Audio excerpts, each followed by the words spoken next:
Welcome to my channel. আশা করি সবাই খুব ভালো আছো, আর আমরাও কিন্তু ভীষণ ভালো রয়েছি। একদম নতুন একটা ব্লগ তোমাদের সাথে শেয়ার করব আজকে সারাদিন। কালকে গেছিলাম একটু আমাদের বাড়ি থেকে আস্তে আস্তে প্রায় রাত 9টা সাড়ে 9টা হয়ে গেছে। তারপরে এসে আবার একটু ফেসিয়াল করতে গেছিলাম, নিচে একটা পার্লার আছে সেখানে। তো কালকে আর আমি ব্লগ করিনি, কিন্তু আজকে আমাদের যাওয়ার রয়েছে পায়রাডাঙ্গা। আজকে আমরা যাবো হচ্ছে পায়রাডাঙ্গাতে একটা অন্নপ্রাশনের, মানে মামি শাশুড়ির কি বলে ভাইয়ের ছেলের অন্নপ্রাশন। তো সেই হিসেবে বলতে পারো ছেলে হয়েছে। হ্যাঁ, আমি ভাবলাম তো মেয়ে হয়েছে। ঠিক আছে, যাই হোক, ছেলে বা মেয়ে, আজকে অন্নপ্রাশনে যাবো হচ্ছে আমরা পায়রাডাঙ্গাতে। সকালবেলা উঠে আমি ব্যাগ ঠেক কালকে কিচ্ছু গোছাতে পারিনি। সকালবেলা উঠে আজকে ব্যাগ ঠেক সব কিছু গোছালাম, রেডি হলাম। আরশিও রেডি হয়ে গেছে, আমিও রেডি হয়ে গেছি। মামনি ওই দিক দিয়ে আসবে, আমরা সবাই মিলে যাবো হচ্ছে পায়রাডাঙ্গাতে। Let's my look look it my look. আরশিকে দেখো, আরশিকে এরকম একটা পাতলা জামা পরিয়ে নিয়েছি, কিন্তু ওর ড্রেস নিয়ে নেওয়া হয়েছে ওইখানে গিয়ে রেডি করব। আরশিও স্নান করে নিয়েছে, আমি স্নান করে একদম রেডি হয়ে নিয়েছি। হ্যাঁ, চলো তাহলে এখন যাওয়া যাক, তাই তো? আমার তো ভীষণ মজা হচ্ছে। ওখানে আবার দেখা হবে। যদি আপনাদের ভিডিওটি ভালো লেগে থাকে তাহলে লাইক আর কমেন্ট আর সাবস্ক্রাইব করে দিন।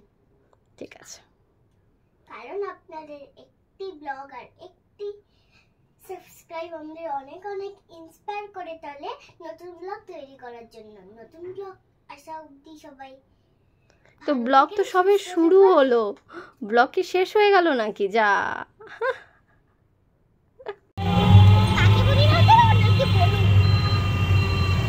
ভাই, ওটা পাল সুইটস পায়রাডাঙ্গা।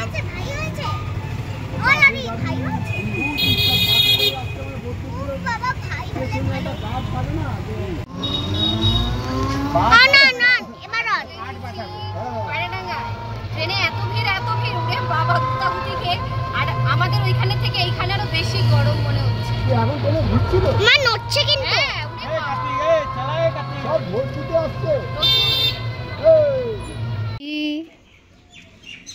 কেমন লাগছে? হ্যাঁ, কোন দিকে বলো? আমাকে ধরো, ধরো, একটু ধরো প্লিজ।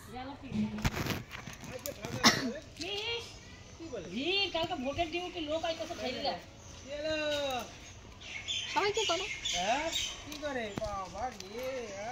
নাও ধরো। তুমি কিরকম আছো বাবা? তুমি কেমন আছো?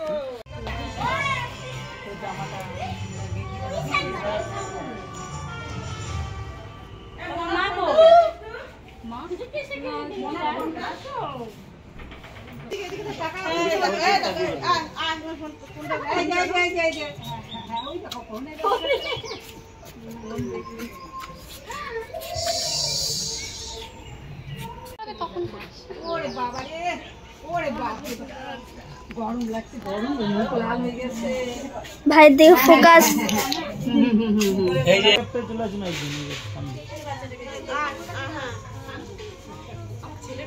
আপনি এপাশে চলে আসুন আরো।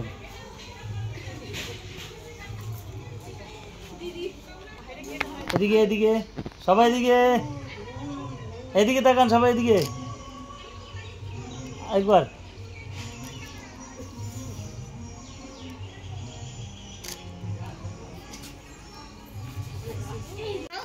বাবু তুমি, বাবু এদিকে এখানে।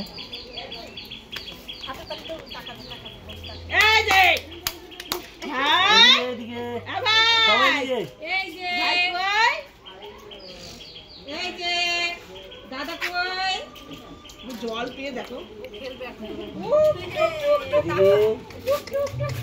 এখানে পুচকু স্নান করছে, আর মানে শুধু জলের দিকে তাকিয়ে রয়েছে, আর এখানে দাদু আর দিদা খেলনা ধরে বসে রয়েছে। দাদু দিদা সবাই মনে হয় এইরকমই হয় না? আমি দাদু দিদা সবার ভালোবাসা পেয়েছি, কিন্তু এখন ঠাম্মা ছাড়া আর কেউ বেঁচে নেই, শুধু ঠাম্মাই বেঁচে আছেন। দাদুও মারা গেছেন অনেক বছর, দিদা মারা গেছে আরও আমি একদমই ছোট তখন, মানে আমার 7 কি 8 বছর হবে। সেই সময় আমার মনে আছে আমার দিদার যখন মারা যান, তখন আমার মা যখন শুনতে পায় তখন হঠাৎ করে সকালবেলা ভোরবেলা মা কাঁদতে কাঁদতে আমাকে নিয়ে যাচ্ছে দিদা বাড়িতে। আমার মনে আছে সেই কথাগুলো, যেটা হয় আর কি নর্মালি। যাই হোক, আজকে খুশির দিন, আজকে আর মন খারাপের কোনো কথা তোমাদের সাথে শেয়ার করব না। এখানে হচ্ছে পুচকুর কি বলে আশীর্বাদ করা হচ্ছে পুচকুকে, বিয়ে বলে কথা। সবাই অন্নপ্রাশনকে বিয়ের মতোই দেখে, তাই না? মানে করে আর কি, যেই রকম অনুষ্ঠান, স্নান হয়, খাবার দাওয়া হয়। আর এখানে এখন মামুনির পায়ে ব্যথা বলে মামুনি ওই পাশে বসে রয়েছে, আর আমি পুচকুকে আশীর্বাদ করে গিফটটা দিয়ে দিলাম। সবাই এখানে গিফট দিচ্ছিল, তাই আমরাও এখানেই আশীর্বাদ করে একবারে গিফট দিয়ে দিলাম। আর আরশি তো আসার থেকে পাগল হয়ে গিয়েছে গিফটটা দেওয়ার জন্য, কখন ভাইকে গিফট দেবে। আর এটা হচ্ছে বড় মাসি, মানে হচ্ছে মামির বড় দিদি। আমরা পায়রাডাঙ্গাতে অনেকবার গিয়েছি, প্রায় 4-5 বারেরও বেশি। আর আরশির বাবার সাথে যখন গিয়েছিলাম তখন তো ভীষণ আনন্দ করেছি। তবে অনুষ্ঠান পারপাসে যাওয়া হয়, যখন কোনো অনুষ্ঠান হয় তখনই ওই বাড়িতে, মানে পায়রাডাঙ্গাতে এই দিদাদের বাড়িতে যাওয়া হয়। এটা হচ্ছে মামি, পুচকুলুর মা। কিন্তু সুন্দর ভিডিও করিস, কিন্তু মাথা কেটে যাচ্ছে, এই ছোটবেলারগুলো দেখলেই মাথা কেটে গেলে হবে না, নিচটা দেখে। আর সেই ছোটবেলাটাকে ভীষণ মিস করি। মানে কত ছোট্ট ছিল, খাওয়া নিয়ে এত জ্বালাতো, কিচ্ছু খেতে চাইতো না। আর সেই মেয়ে এখন, আমি সত্যি কথা বলতে বলি যে এখন একটু নিজেকে কন্ট্রোল করা দরকার। মানে ওকে মেরে ধরে মানে ওই রকম করে খাওয়াতে হতো। খাওয়া নিয়ে যে কি কষ্ট ছিল সেটা আর বলার মতো নয়। আমার মনে হয় প্রত্যেকটা বাচ্চারই ছোটোবেলায়, অনেকে বড় হয়েও খেতে চায় না, তবে আরশি কিন্তু এখন খাওয়া নিয়ে জ্বালাটা এখন আর নেই, ঠাকুরের আশীর্বাদে। ছোটোবেলায় প্রচণ্ড জ্বালিয়েছে খাওয়া নিয়ে। যাই হোক, এখন দুপুরবেলা মানে খাওয়া নিয়ে বলতে এখন ভাত ছাড়া অন্য সব কিছু চলে, ভাতটাই শুধু খেতে চায় না, এটা হচ্ছে প্রবলেম। ভাত ছাড়া অন্য লুচি বলো, তরকারি বলো, চিপস বলো, থামস আপ বলো, মানে কোল্ড ড্রিঙ্কস টাইপের যেগুলো আছে সেই সব খাবারগুলো ওনার বেশি ফেভারিট। আর সেই কারণে বাবাও ওনার ভীষণ প্রিয় হয়ে উঠেছে, কারণ ওই খাবারগুলো বাইরে এখন বাবার সাথে গিয়ে খেয়ে আসতে পারে। কেন?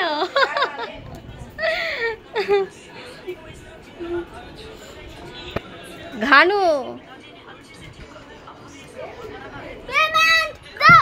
পেমেন্ট